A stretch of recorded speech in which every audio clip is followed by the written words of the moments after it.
Yawonye okufa. Wabadde ki Kapale? Yes, Mukama yeebazibwe.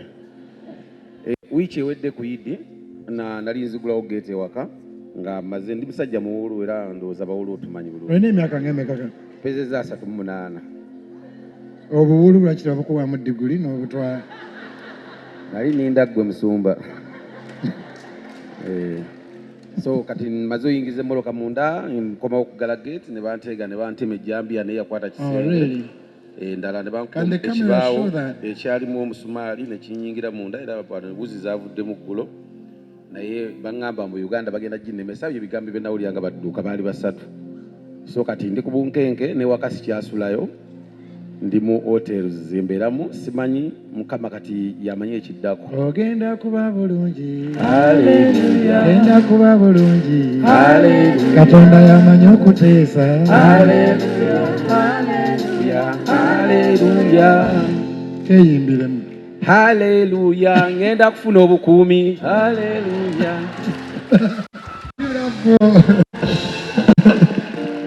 Letting Manager Dero be your manager because he's my son. So, okay, a few announcements.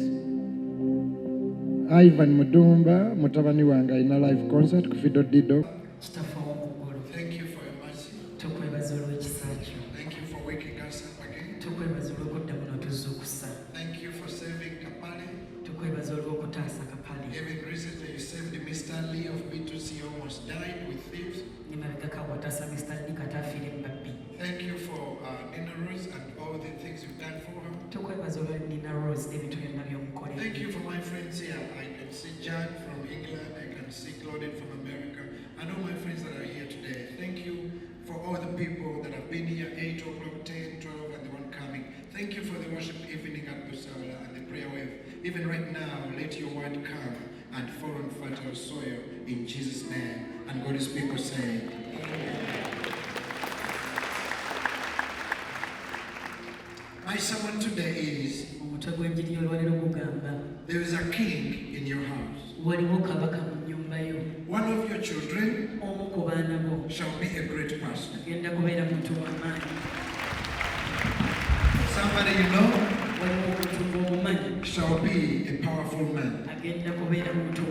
I am not preaching, I am prophesying. One of the people seated here, you shall be a great person in the world. The book of 1 Samuel chapter 16.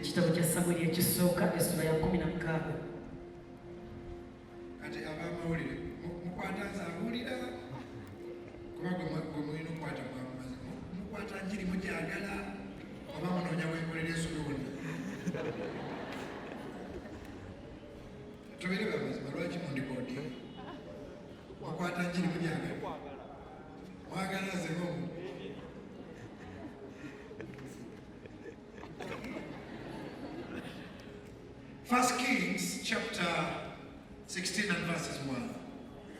First Samuel,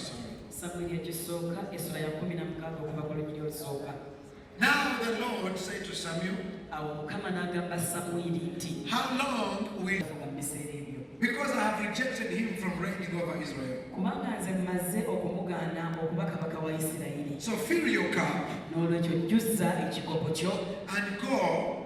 I am sending you to Jesse's house. For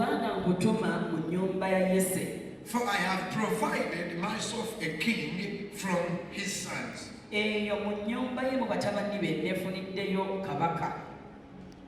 Verses 5.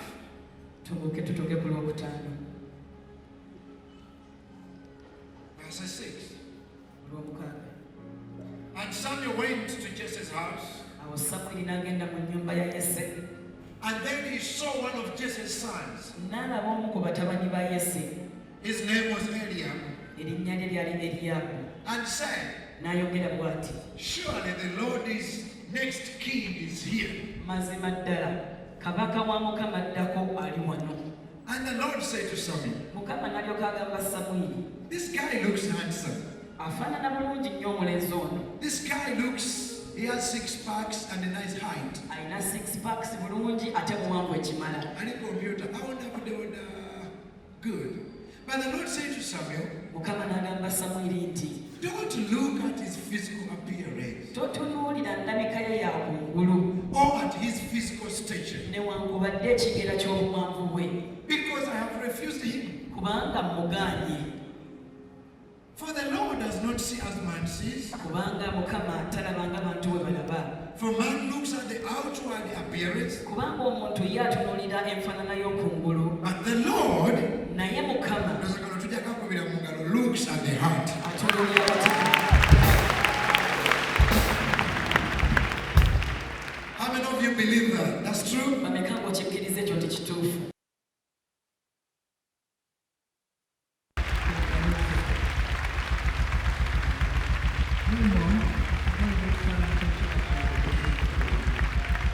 Come on, Lord, we are clapping for you.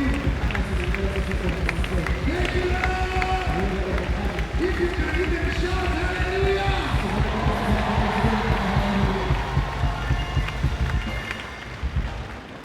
Amen. Now, season me up in Cuba and I